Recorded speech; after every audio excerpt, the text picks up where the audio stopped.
Post your first job at indeed.com/profit. Look at how black my porch is, and look at the river of black that's running right there. All of that is ash being washed away. Yep.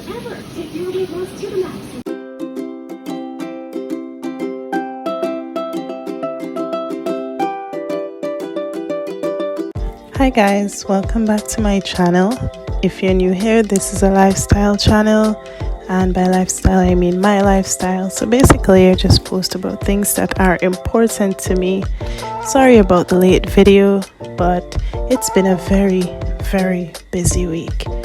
As you guys know, I'm a teacher by day, vigilante by night, and I just happen to make YouTube videos on the side. So this video is going to be about my award-winning short story called New Testament. This was a story based on the volcanic eruption that happened in St. Vincent and the Grenadines last year, and it's a story that's close to my heart because even though it's not based on a real person, I think that many persons can find their situation reflected in the story, because during the eruption I worked at shelters, I donated stuff, also worked on behalf of the Ministry of Education doing data collection, and I also worked with my brother-in-law's nonprofit Made for Missions to get donations out to people. So because I was so engrossed in the entire process of trying to help persons during the eruption, it was actually kind of challenging for me to write about it because I was still deeply impacted by some of the things that I witnessed, as well as the fact that I am from the windward side of the island, and even though I wasn't in the red zone, where I live was the beginning of the it was the beginning of the yellow zone. So I felt a lot of the times as though I was almost in the middle of the volcano because of how loud the rumbling was, the level of smoke, the very deep ash. And we would leave basically Monday, Tuesday, Wednesday, Thursday, Friday, Saturday, just to go out to shelters, make sure that people are getting what they need, and also collecting data to make sure that we know who is at what shelter and how best we can help different families. So that's just some background. I actually made 2,000. Was it 2,000? Yes, I made $2,800 at this particular competition. I got $2,500 for my story, and I got $300 as a consolation prize.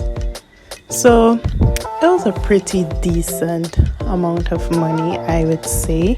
Here's my award-winning story, New Testament.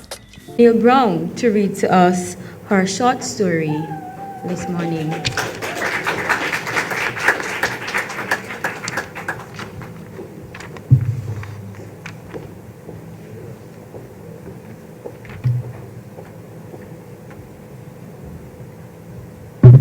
Good morning, everyone. If I cough a little, it's not COVID, just a dry throat. So this story is entitled New Testament. Amaya Nero stared at the old man's unmoving chest as she hugged her slender legs to her own. She held her breath, afraid that any sudden movement from her could halt his forever. Just as the tears began brimming in her brown cat-like eyes, he wheezed heavily and began coughing before his shallow breathing settled into its usual uneasy rhythm. Sucking air into her nostrils, Amaya turned face down into her knees, stifling the sob scratching at the back of her throat. It had been like this every night ever since they moved into the North Union Secondary School shelter. Even worse, since her mother left without a trace, as usual. Mommy had said to take care of Granddad, filled out the family form, then told the shelter manager she was coming back. Since then, Amaya obsessively tended to her grandfather, making sure he ate at regular times, checked his blood sugar, and had baths. Every time her 14-year-old limbs threatened to give out, she remembered Mommy's instructions and went to see about Granddad. Mommy said she would be back soon. She was just going to check on things at the Bayabu shelter. That was weeks ago. She was not back. Granddad was sleeping peacefully, unaware of Amaya's wary but watchful eyes. His wrinkled features relaxed while asleep, as if straightened out by an invisible iron. His sparse gray hair trembled with every breath, like the rest of his frame. He was a frail old man, more than 70 years old. The only thing not brittle about him was the iron grip he had on the old radio and testament he kept clutched to his chest. Granddad insisted on reading the Bible every morning when he woke and listening to the radio, especially for updates on the eruption. He was adamant about hearing the Prime Minister's reassurances because, according to Granddad, he always have a plan. Amaya glanced at the two items again with mixed feelings. Granddad had watched his daughter leave the shelter with little to no fuss, but refused to let go of his God and his government. The morning caught Amaya by surprise, but the pain in her back did not. She had fallen asleep sitting upright, her back against the wall, cheek pressed against her knees. Granddad was already up, peering into his testament, a pensive expression pulling on his brows. Granddad knew the entire testament back to front. The pages were yellowed and tattered, the words smudged and faded. Amaya was convinced that his dim eyes were no longer reading the words, but that he was simply making sure everyone knew he was a God-fearing man. Amen, he proclaimed loudly before turning on the radio, then turning to his granddaughter. You say prayers? Granddad may even say morning, she groaned before stretching her limbs. You need to sleep better. Them bags dragging down your eyes, my. The beast rumble again now? She eyed him warily before nodding. The volcano's rumbling had become the most consistent thing in Amaya's life. She felt no need to say prayers when she woke, because she spent the night pleading with God for their lives. Since the volcano erupted and they rushed out of their home in Oya under the pitch-black sky, she flinched at every rumble, even the one in her stomach. You better try look breakfast. She was already on her feet, staring at the surrounding bodies, plotting out a route towards the door. Amaya was careful to fold her nightgown between her legs while stepping between various individuals. Some of them had spent the night on sheets and the bags they brought. Others had mattresses or cots. She passed the cot she had marked with an A so she could tell it apart from the others. On it, 3 children lay huddled together while their mother whispered angrily on the phone. When those children woke up, they would join their online classes, no doubt. Amaya should be doing the same. She was terrified of falling behind in chemistry. However, she had traded her tablet as well as the cot she was given by the shelter manager in exchange for a mattress for Granddad. She imagined the other students from her class at the girls' high school and how they got to enjoy learning while she simply thought of how to survive. The mother of 3 had gladly traded her mattress for the tablet and cot as she continued the daily angry exchange with what Amaya could only assume was her partner. Since then, she had no communication with her classmates and hardly any space on the mattress she shared with Granddad. When she presented the Granddad, he proclaimed that he knew the comrade would not forget him. He did not notice Amaya's lack of cot and tablet, nor the scowl that appeared in their place. She glanced away bitterly, holding back tears from the pain in her back and the questions about her little home in Oya.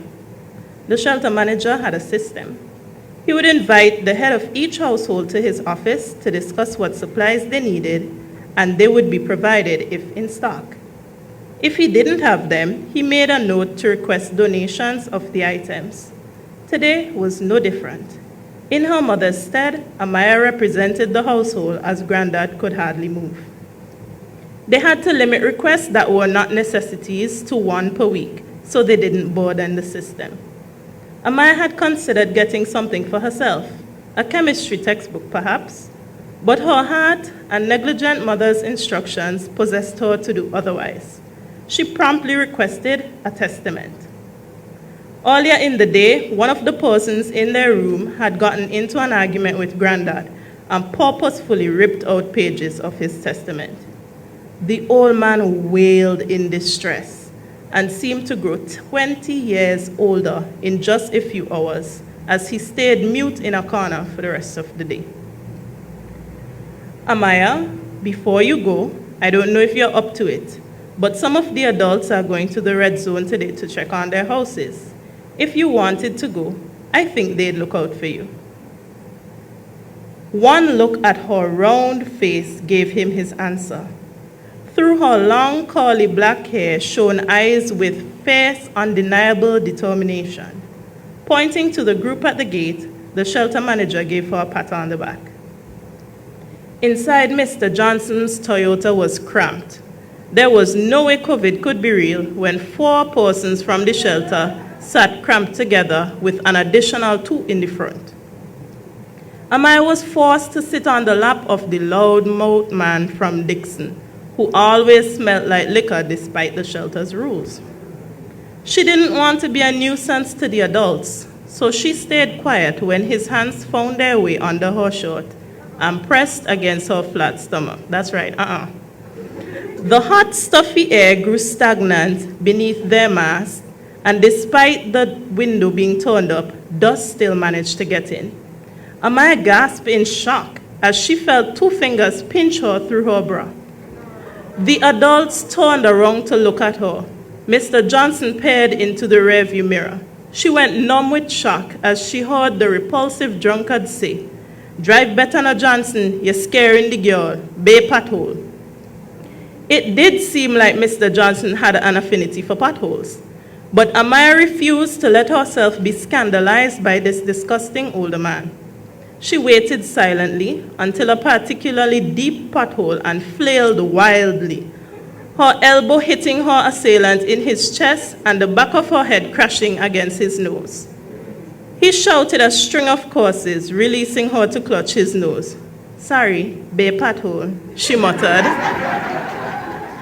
Upon observation, the little yellow house in Oya that was once filled with life was now gray and hollow. Amaya stepped tentatively inside, only to find that her mother's bedroom window had been broken and all the rooms ransacked. Someone had broken in and taken everything of worth. The adult stayed outside, allowing Amaya to survey her home herself. She was grateful as hot tears carried ash down her muddy face. Banging her hands on the floor in frustration, she felt something, picked it up, and dusted it off. To Amaya's surprise, it was a testament, just like the one Granddad had. She spent a moment in confusion before remembering that at one point she used to attend Sunday school and had collected one. She felt a small blossom of hope planted within her chest. Now she could give it to Granddad and actually request a textbook for chemistry from the shelter manager instead.